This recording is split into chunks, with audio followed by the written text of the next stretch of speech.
پیارے آقا صلی اللہ علیہ وسلم نے فرمایا جب میں واپس آیا موسیٰ علیہ السلام پھر راستے میں کھڑے تھے، کہا اللہ کے رسول کیا ملا؟ میں نے کہا 50 نمازوں کا تحفہ ملا۔ کہا اللہ کے رسول آپ اپنی ابھی لوگوں کو نہیں جانتے، میں نے لوگوں کو دیکھا ہے، میں لوگوں میں رہ کے آیا ہوں، اور وہ بنی اسرائیل میں رہ کے آئے تھے کہ میں نے امت کو دیکھا، لوگوں کو دیکھا، مردوں عورتوں کو دیکھا، میں نے انسانوں کو دیکھا، میری امت کے اوپر 2 نمازیں فرض تھیں، نہیں پڑھتے تھے، آپ کی امت کے لوگ 50 کیسے پڑھیں گے؟ جائیے اپنے رب سے کہیے کہ نمازیں کم کر دیں۔ پیارے آقا صلی اللہ علیہ وسلم تشریف لے گئے تو حکم ہوا 50 تھی 40 کر دی گئی، پھر واپس آئے، موسیٰ علیہ السلام نے کہا اب بھی زیادہ ہیں، واپس آئیے، اللہ کے نبی پھر گئے، واپس آئے، کہا پہلے 40 تھی اب 30 ہو گئی، پھر واپس آئے، موسیٰ علیہ السلام نے کہا اب بھی زیادہ ہیں، پھر واپس جائیں، 20 ہو گئی، پھر آئے، کہا اللہ کے نبی پھر واپس جائیں، پیارے آقا صلی اللہ علیہ وسلم پھر گئے، 20 کے بجائے 10 رہ گئی، کہا اب پھر جاؤ،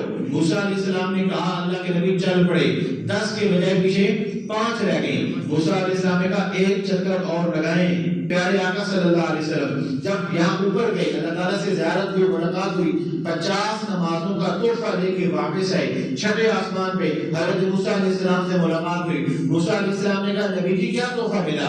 میں نے گزشتہ جمعے عرض کیا تھا کہ کیا تحفہ ملا تھا؟ ٹھیک ہے، کیا ملا تھا؟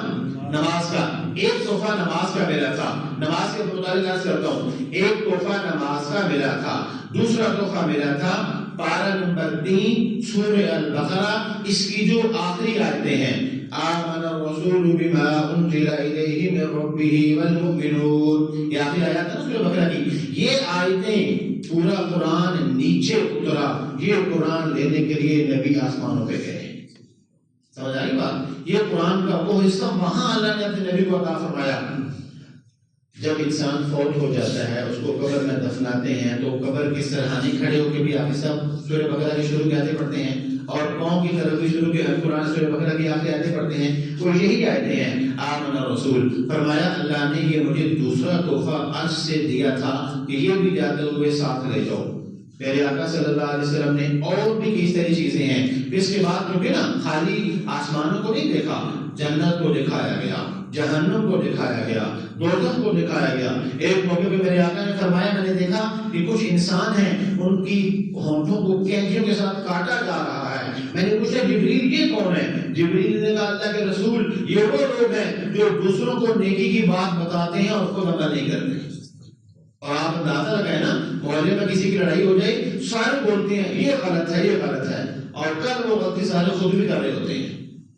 یہ عام طور پہ آج کل کا جو کہ سوشل میڈیا کا دور ہے، میڈیا کا دور ہے، ٹی وی کے اوپر دو سیاستدان آپس میں لڑ رہے ہوتے ہیں، جو ٹی وی دیکھنے والے کہہ رہے ہوتے ہیں یہ چور ہے، دوسرا کہتا ہے نہیں یہ چور ہے، حالانکہ انہوں نے نہ ان کو دیکھا ہوتا ہے چوری کرتے ہوئے، نہ انہوں نے ان کو دیکھا ہوا ہوتا ہے، اور جب اس کو خود موقع ملتا ہے تو یہ بھی چوریاں کرتا ہے۔ بتاؤ دوسروں کو چور کہنے والے کا اپنا عمل کیا ہے؟ اس لیے لوگوں کے جھگڑوں میں مت پڑو، لوگوں کے فرقوں میں مت جاؤ۔ لوگ آپ کا رقم کا استعمال کر کے اپنی حکومتیں بناتی ہیں اور توڑتے ہیں، اور آپ مفت میں استعمال ہوتے رہتے ہو۔ اپنی قبر کی تیاری، اپنی حشر کی تیاری، اپنی آخرت کی تیاری، پتہ نہیں موت سے پہلے اللہ رسول کو راضی کر پائیں گے یا نہیں کر پائیں گے۔ دوسروں کے اوپر انگلی اٹھانے سے پہلے ہمیشہ اپنے آپ کو بھی دیکھا کرو۔ میرے آقا صلی اللہ علیہ وسلم نے فرمایا میں نے دیکھا سود خور وہ جہنم میں جا رہا ہے، اور آج سود کے بازار ہر جگہ پہ سود چل رہا ہے۔ میں نے لوگ تو کہتے ہیں نا بینک سود پہ چلتے ہیں، اب تو حیرانگی ہوتی ہے بندہ سود پہ چل رہا ہے، کوئی فکر ہی کوئی نہیں۔ اس لیے میرے عزیزو توبہ کرو، اللہ تعالیٰ ہم سب کے اوپر کرم فرمائے اور معاف فرمائے۔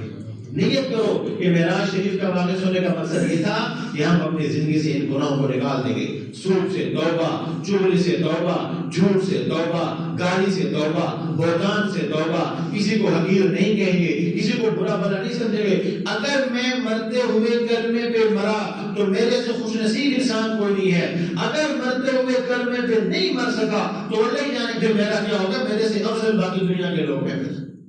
اس لیے اس بات کا ہمیشہ احساس رہنا چاہیے۔ پیارے آقا صلی اللہ علیہ وسلم نے فرمایا جب میں واپس آیا موسیٰ علیہ السلام پھر راستے میں کھڑے تھے، کہا اللہ کے رسول کیا ملا؟ میں نے کہا 50 نمازوں کا تحفہ ملا۔ کہا اللہ کے رسول آپ اپنی ابھی لوگوں کو نہیں جانتے، میں نے لوگوں کو دیکھا ہے، میں لوگوں میں رہ کے آیا ہوں، اور وہ بنی اسرائیل میں جا کے آئے تھے کہ میں نے امت کو دیکھا، لوگوں کو دیکھا، مردوں عورتوں کو دیکھا، میں نے انسانوں کو دیکھا، میری امت کے اوپر 2 نمازیں فرض تھی، نہیں پڑھتے تھے، آپ کی امت کے لوگ 50 کیسے پڑھیں گے؟ جائیے اپنے رب سے کہیے کہ نمازیں کم کر دیں۔ پیارے آقا صلی اللہ علیہ وسلم تشریف لے گئے تو حکم ہوا 50 تھی 40 کر دی گئی، پھر واپس آئے۔ موسیٰ علیہ السلام نے کہا اب بھی زیادہ ہیں، واپس آئیے۔ اللہ کے نبی پھر گئے، واپس آئے، کہا پہلے 40 تھی اب 30 ہو گئی، پھر واپس آئے۔ موسیٰ علیہ السلام نے کہا اب بھی زیادہ ہیں، پھر واپس جائیں، 20 ہو گئی، پھر آئے، کہا اللہ کے نبی پھر واپس آئے۔ پیارے آقا صلی اللہ علیہ وسلم پھر گئے، 20 کے بجائے 10 رہ گئی، کہا اب پھر جاؤ۔ موسیٰ علیہ السلام نے کہا اللہ کے نبی چل پڑے، 10 کے بجائے پیچھے 5 رہ گئی۔ موسیٰ علیہ السلام نے کہا ایک چکر اور لگائیں، ایک چکر اور لگائیں، جائیں۔ پتہ ہے میرے آقا نے کیا فرمایا؟ محبت سے کہو صلی اللہ علیہ وسلم، میرے آقا نے فرمایا استحییت، موسیٰ اب شرم آتی ہے، وہ 50 کا ہدیہ ملا تھا وہ میں 5 کروا دیا، تو تم یہ بھی تو سوچو نا، ادھر نمازیں کم ہو رہی ہیں، میری امت کا ثواب بھی کم ہو رہا ہے، میں اپنی امت کے لیے تحفہ لے کے جانا چاہتا ہوں۔ اور آج کا امتی سردی کی وجہ سے نماز چھوڑ دیتا ہے، نوکری کی وجہ سے نماز چھوڑ دیتا ہے، موبائل پہ لگا ہوا نماز چھوڑ دیتا ہے، مہمان آئے نماز چھوٹ گئی، دکان پہ بیٹھا نماز چھوٹ گئی۔ تیری دکان کی اتنی قیمت نہیں جو نبی کے معراج کی ہے، وہ پوری کائنات کی وہ قیمت نہیں جو نبی کے معراج کی ہے۔ کیا بات ہے؟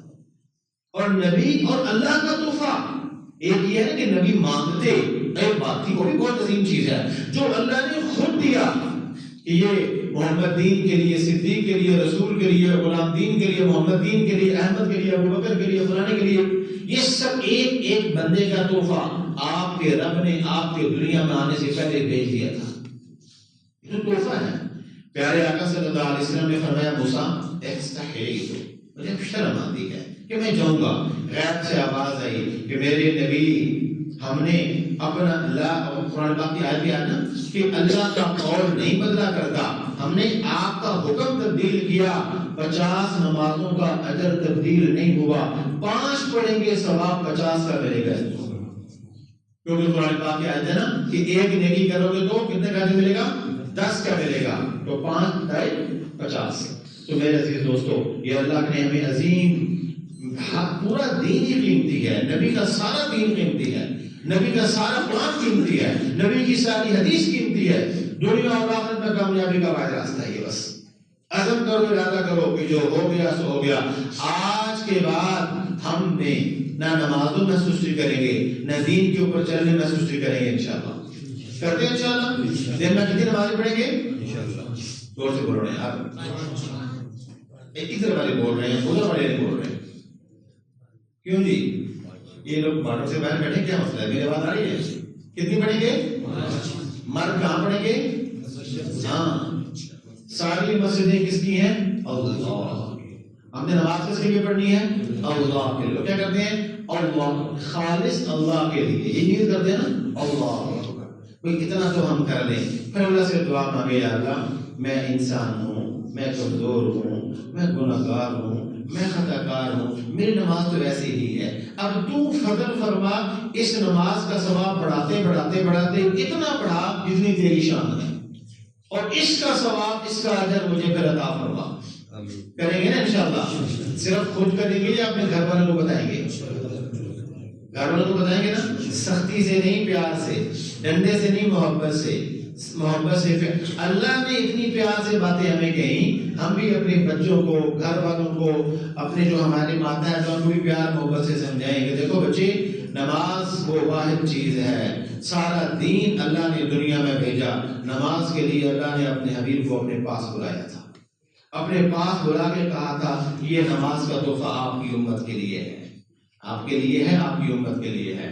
تو عزیزوں، عزم کرو، ارادہ کرو کہ انشاءاللہ آج کے بعد 5 وقت کی نماز باجماعت کریں گے انشاءاللہ۔ اور چونکہ ماہ شعبان شروع ہو گیا ہے، 29-30 دن کے فاصلے پہ ہم لوگ ہیں، اللہ تعالیٰ ہم سب کو ماہ مقدس، ماہ صیام، ماہ رمضان المبارک نصیب فرمائے۔ ابھی سے نیت کرو، ابھی سے اپنے آپ کو تیار کرو، جی ابھی سے اپنے آپ کو فارغ کرو کہ بھائی جو فلانا کام ہے بس ختم. یہ ضروری چیزیں، ضروری کام، گھر والوں کو، بچوں کو، دفتر کا، دکان کا، جو بھی نظام بنانا ہے تاکہ پورے طریقے سے رمضان کی ہم قدردانی کر سکیں. پورا روزہ اور اس کا تراویح اور پھر نمازیں اور پھر آخری عشرے کا اعتکاف اور ساری چیزیں انشاءاللہ العزیز ابھی سے اس کی نیت کرو. انشاءاللہ کریں گے، انشاءاللہ اللہ عمل کرنے کی توفیق نصیب کرے.